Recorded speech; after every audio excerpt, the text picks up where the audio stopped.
Media star से मिलने जाती है। भूमिका उसे बताती है कि वो भी उसी की तरह कंटेंट क्रिएटर बनना चाहती है, पर कतायमा उसकी बातें अवॉइड करता है और उसे नशा करने के लिए कहता है। भूमिका नशे के लिए साफ साफ मना करती है। वो बस कैसे भी करके उससे अपना काम निकलवाना चाहती है, पर वो आदमी तो लगातार पीते ही जाता है। उसके चक्कर में वो अपनी लास्ट ट्रेन भी निकाल देती है। पूरी रात इसी बार में पीने के बाद सुबह दोनों वहाँ से निकलते हैं। सारी रात कतायमा बस फालतू की बातें ही करता रहा। भूमिका को उससे मिलने का कोई फायदा नहीं होता। उसका मन कर रहा था कि कतायमा को लात मार के वहीं गिरा दे, पर वो ऐसा नहीं करती। घर जाते समय भूमिका सीढ़ियों में गिर जाती है और देखती है कि उसके सामने कोई बुलेट का खोल पड़ा है। वो उसे उठाकर देखती है तो कुछ पल के लिए जिस गन से वो गोली चली थी उसके विजन्स दिखाई पड़ते हैं। वो जल्दी से खुद को संभालती है और खोल को अपने पर्स में डालकर घर की तरफ निकल जाती है। अपार्टमेंट के सामने उसकी फ्रेंड माहो खड़ी थी, जो बताती है कि वो आज अपने घर नहीं जा सकती। भूमिका उसके चेहरे की चोट को देखकर कहने लगती है कि तुम उससे ब्रेकअप क्यों नहीं कर लेती, जिसके बाद दोनों घर में चली आती है। अचानक भूमिका देखती है कि दरवाजे के पास कोई आदमी खड़ा है, जिसे देखकर वो चौंक जाती है। माहो पूछती है क्या हुआ, तो कहने लगती है कि यह आदमी कौन है। माहो नजर घुमाकर दरवाजे की ओर देखती है और कहती है कि तुम क्या बोल रही हो, वहाँ पर तो कोई भी नहीं है। भूमिका कहती है वो आदमी पूरा ब्लड में सना हुआ है और माहो को लगने लगता है कि जरूर उसने कोई नशा किया है। भूमिका उस आदमी की तरफ कुछ फेंकती है जो उसके आर पार निकल जाता है और ये देखते ही वो भूत भूत चिल्लाने लगती है। माहो भी उसे देखकर थोड़ा घबरा जाती है। वो उसे शांत करने की कोशिश कर रही होती है और जब वो आदमी वहाँ से गायब हो जाता है तब जाकर भूमिका की सांस में सांस आती है। तभी माहो के पास कोई मैसेज आता है और वो कहती है कि मुझे जाना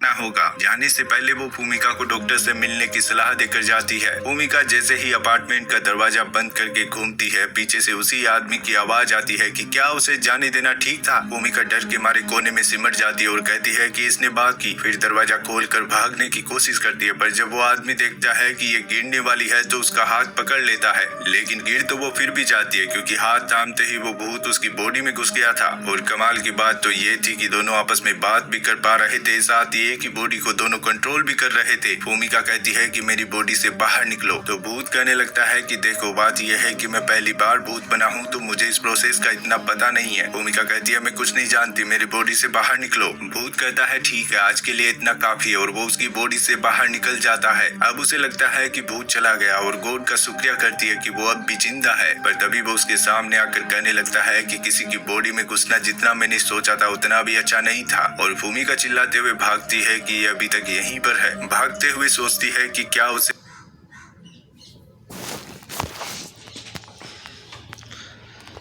पुलिस को कॉल करना चाहिए, पर सीढ़ियों से उतरते ही वो घोस्ट उसके सामने फिर से आ जाता है, क्योंकि जब भी वो उससे 15 मीटर के रेडियस से दूर जाती है तो घोस्ट अपने आप ही टेलीपोर्ट होके उसके सामने चला आता है। वो यहाँ से भी भाग जाती है और भागते भागते एक गली में माहो को देखती है, जिसका बॉयफ्रेंड उससे पैसे मांग रहा था और उसे चोट पहुँचाने की कोशिश कर रहा था। भूमिका उसके बॉयफ्रेंड से इसके बारे में पूछती है तो कहने लगता है कि तुम हमारे मामले से दूर रहो, जिसके बाद वो माहो को लेकर जाने लगता है और माहो भी चुपचाप उसके साथ चली जाती है। तभी वो भूत आकर पूछने लगता है कि क्या तुम उसे पनिश करना चाहती हो। भूमिका डर तो जाती है, पर इस बार वो डर के भागती नहीं। भूत कहता है तुम्हें पावर चाहिए तो मेरे हाथ को थामो, पर भूमिका उसे मना करती है और दोबारा अपनी बॉडी का कंट्रोल उसे नहीं देना चाहती। भूत कहता है तुमने माहो की चोट को देखा था ना, क्या तुम उसकी हेल्प नहीं